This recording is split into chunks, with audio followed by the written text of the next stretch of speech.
नमस्कार, पुन्हा एकदा एका नवीन व्हिडिओसोबत तुम्हा सर्वांचं आपल्या चॅनेलमध्ये खूप खूप स्वागत आहे। आजच्या व्हिडिओमध्ये मी तुम्हाला 32 साईज कटोरी ब्लाउजचं ड्राफ्टिंग जे आहे ते सांगणार आहे। यामध्ये शोल्डर, मुंढा, आर्म होल किती घ्यायचं हे समजत नसेल तर ते किती घ्यायचं आहे हे सुद्धा तुम्हाला परफेक्ट समजेल। इथे ब्लाउजची उंची आहे 13 इंच, तर मी 14 इंचावरती मार्किंग करून घेते। पहा,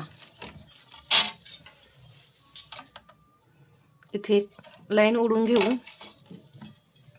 साईज छोटी आहे 32 मध्ये, कधीही शोल्डर जास्त घ्यायचं नाही, म्हणजे छोट्या साईज मध्ये। 32 मध्येच असं नाही, सर्व साईज मध्ये पहा, जेव्हा आपला साईज छोटी असते, गळा पसरट असतो, त्यावेळेस आपल्याला शोल्डर जे आहे ते 5 घ्यायचे। 32 मध्ये आपण नेहमी 5 इंच शोल्डर घेतो,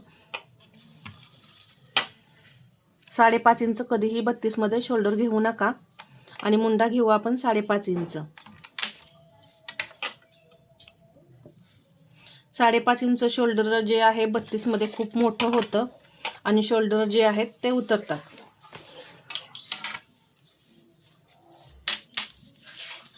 बत्तीसचा चौथा भाग होतो 8 आणि याच्या पुढे हे 1.5 इंच मार्जिन। 26 इंच कंबर आहे, त्याचा चौथा भाग होतो 6.5, 1 इंच टक्ससाठी 7.5 आणि हे 1.5 इंच मार्जिन।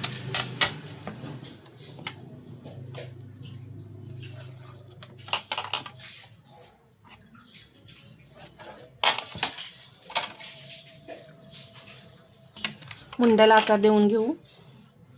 1.25 इंच, इथून अर्धा इंच, इथे अर्धा इंच आणि इथे मुंडा जो आहे त्याचा असा मध्य करायचा।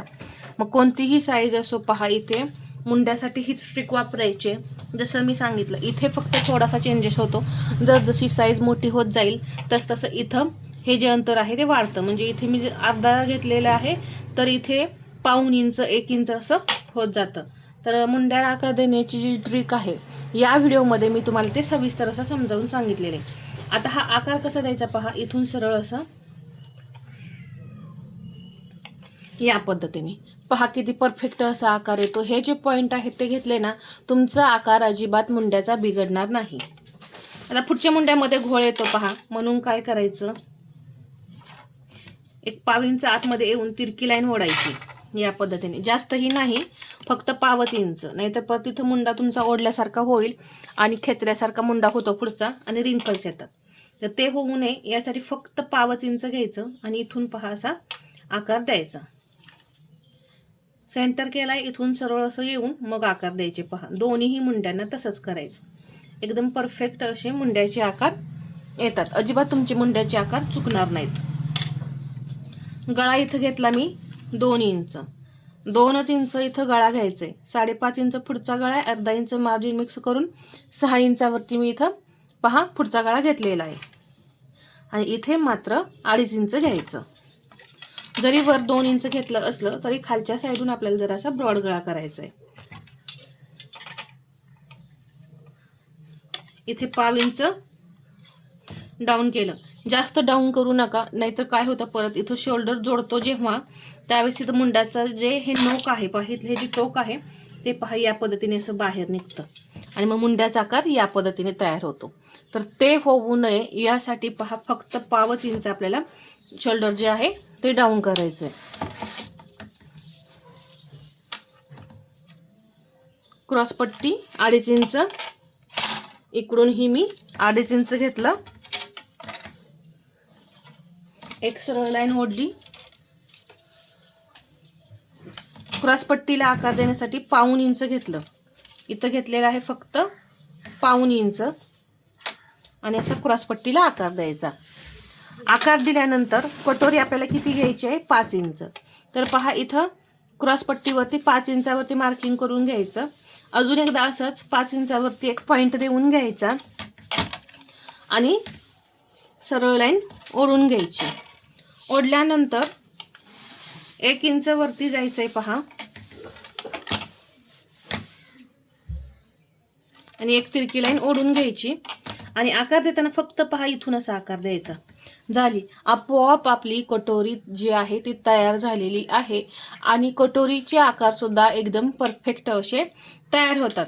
प्लस तुमचे पहा इथे जे साईड पार्टमधलं जे अंतर आहे ते पहा, ते सुद्धा भरपूर राहतं. 2 इंच इथं अंतर राहिलेलं आहे. इथे क्रॉसपट्टी जी आहे ती परत तुम्ही अर्धा इंचाने कपड्यावरती वाढवायची. जर लक्षात राहत नसेल तर तुम्ही पेपर पॅटर्नवरतीच ही जी क्रॉसपट्टी आहे ती अर्धा इंच वाढवली तरी चालेल. तर पहा, शोल्डर घेतलंय मी इथं 5, मुंडा घेतलेला आहे 5.5 इंच, कमरेचा चौथा भाग, कंबर आहे 26, त्याचा चौथा भाग होतो 6.5. त्यामध्ये मी 1 इंच टक्ससाठी प्लस परत आपण 1.5 इंच मार्जिन घेतलेलं आहे. पाठीमागचा मुंड्याला आकार देण्यासाठी 1.25 इंच घेतलंय. पुढच्या मुंड्याला आकार देण्यासाठी 1.25 इंच घेतलेला आहे.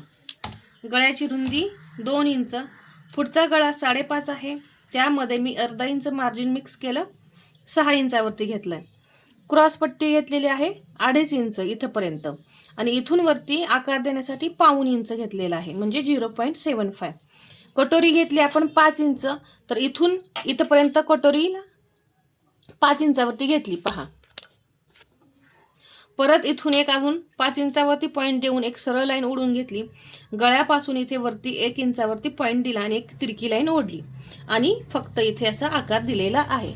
तर इथे मी सर्व माहिती तुम्हाला डिटेलमध्ये सांगितलेली आहे, त्यामुळे तुमच्या ड्राफ्टिंगमध्ये अजिबात चुका होणार नाहीत. आता 32 साईजची कटोरी वाढवायची कशी हे पाहूया.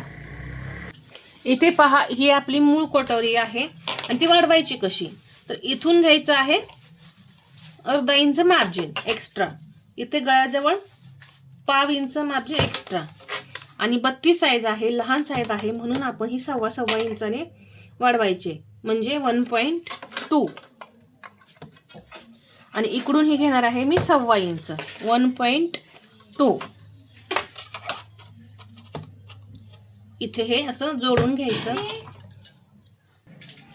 आकार देताना पहा, आपल्याला हा पॉईंट जो आहे तो हळूहळू वाढवत असा आकार द्यायचा आहे. पहा, या पॉईंटपासून हळूहळू वाढवत यायचं, डायरेक्ट असे पसरून आकार द्यायचे नाही, नाहीतर साईड पार्टचा आकार वेगळा होतो आणि आपल्या ह्या कटोरीचा आकार वेगळा होतो.